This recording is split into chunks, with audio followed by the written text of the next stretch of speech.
उद्धव ने बाला साहब की विचारधारा को धूमिल किया। सनातन मायने रखता है, सत्ता मायने नहीं रखती। उद्धव ने कुर्सी के मोह में विपरीत विचारधारा चुनी। बाला साहब की आत्मा को जरूर दुख हुआ होगा।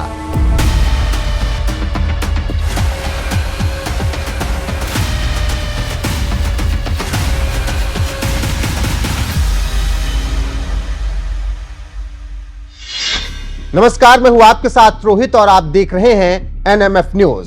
बाला साहब ठाकरे जब तक जिंदा थे तब तक डंके की चोट पर सनातन को लेकर बयान देते रहे, जिसे सुनकर कट्टरपंथी तिलमिला जाते थे। सनातन को लेकर उनका विजन बिल्कुल क्लियर था। वो सनातन के विरोध में एक शब्द नहीं सुनते थे। यही वजह रही कि बीजेपी के साथ शिवसेना की खूब बनी। लेकिन जब शिवसेना की बागडोर उद्धव के हाथों में आई तो उसके कुछ सालों बाद ही पूरी की पूरी कहानी और तस्वीर ही बदल गई और शिवसेना ने सत्ता के लिए ऐसे साथियों से गठबंधन कर लिया जो सनातन को गालियां देते रहे, राम को काल्पनिक मानते रहे। जिसके बाद कहा जाने लगा कि बाला साहब ठाकरे ने कुर्सी के लिए कभी सनातन से समझौता नहीं किया, लेकिन उनके बेटे ने यह कर दिखाया। बाला साहब ठाकरे की जो छवि थी, उद्धव ठाकरे ने उसे धूमिल कर दिया। और ये सब बात हम बिल्कुल भी नहीं कह रहे हैं, बल्कि उनके घर से ही आवाज उठने लगी है कि उद्धव ठाकरे ने सत्ता के मोह में बाला साहब ठाकरे की छवि को धूमिल कर दिया और शिवसेना के अस्तित्व पर सवाल उठा दिया, जिसकी वजह से पार्टी टूट गई।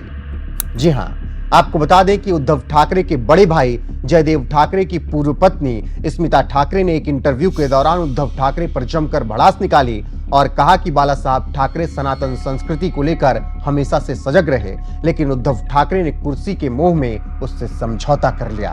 बाला साहेब जिनका कांग्रेस के बारे में एक व्यू था और उसके बाद Uddhav was part of the Aghadi और सरकार बनी, उस वक्त आपको क्या लगा था? बहुत ही बुरा लगा, क्योंकि मैंने साहब को और साहब के साथ इतना वक्त गुजारा है, तो उनके लिए सनातन जो हमारा धर्म है बहुत मायने रखता है। आपको लगा कि वो बाला साहब की जो लेगेसी है उसको वो डाइल्यूट कर रहे थे? हाँ, साहब ने कुर्सी को कभी महत्व नहीं दिया था और वो कहीं ना कहीं मुझे लग रहा है कि कुर्सी के लिए ये सब कुछ जो भी हो रहा है वो कुर्सी के लिए हो रहा है। तो आपकी जो लीगल ट्रबल्स हैं आपके एक्स हस्बैंड के साथ, वो क्या सॉल्व हो गई हैं, कंप्लीट हो गई हैं? बिल्कुल बिल्कुल। आपको कभी ऐसे लगा दैट बाला साहब वाज अनफेयर ऑन वन सन? और not at all. No, not at all. There was a lot of, write-ups in magazines and all that.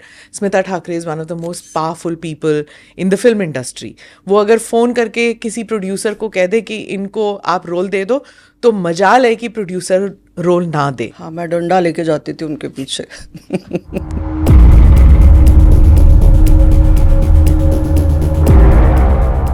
गौरतलब है कि 2019 तक बीजेपी और शिवसेना एक साथ थे। यहां तक कि दोनों ने मिलकर 2019 का लोकसभा चुनाव भी लड़ा और जीते भी।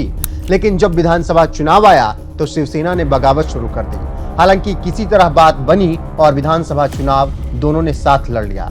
लेकिन जब नतीजे आए तो शिवसेना और बीजेपी में तलवारें खिंच गई। बीजेपी ने ज्यादा सीटें जीती, फिर भी शिवसेना ने जिद ठान ली कि मुख्यमंत्री बनेगा तो शिवसेना का ही बनेगा, जिसकी वजह से दोनों के रास्ते अलग हो गए। इसके बाद उद्धव ठाकरे ने एनसीपी और कांग्रेस के साथ मिलकर सरकार बना ली और मुख्यमंत्री बन गए। बस उद्धव के इसी फैसले के बाद सवाल उठने लगे कि जिस कांग्रेस ने सनातन और हिंदुओं को लेकर खूब तंज कसा, कुर्सी के लिए उसके साथ उद्धव ठाकरे का जाना कितना सही था। वहीं विचारधारा से विपरीत जाना शिवसेना के कई नेताओं और कार्यकर्ताओं को अच्छा नहीं लगा, जिसकी वजह से साल 2022 में एकनाथ शिंदे ने 39 विधायकों के साथ बगावत कर दी और कुछ दिन बाद बीजेपी के साथ गठबंधन कर महाराष्ट्र में सरकार बनाई, खुद मुख्यमंत्री बन गए और शिवसेना को तोड़ दिया। जिसके बाद ठाकरे और शिंदे में 36 का आंकड़ा हो गया। दोनों आए दिन एक दूसरे पर हमलावर रहते हैं और जिस तरीके से एकनाथ शिंदे ने लंबी लड़ाई जीतने के साथ ही असली शिवसेना हासिल की, उसके बाद से ही उद्धव ठाकरे और तिलमिलाए हुए हैं। वहीं इसी बीच अब उद्धव ठाकरे के फैसले पर उनके आसपास के लोगों ने भी सवाल उठाना शुरू कर दिया है और कह रहे हैं कि बाला साहब ठाकरे की विचारधारा के खिलाफ जाकर उद्धव ने बड़ी गलती कर दी। फिलहाल आपको क्या लगता है, उद्धव ठाकरे ने कांग्रेस एनसीपी के साथ गठबंधन कर बाला साहब ठाकरे की सनातन वाली विचारधारा को धूमिल किया या नहीं? कमेंट करके अपनी राय हमें जरूर बताएं।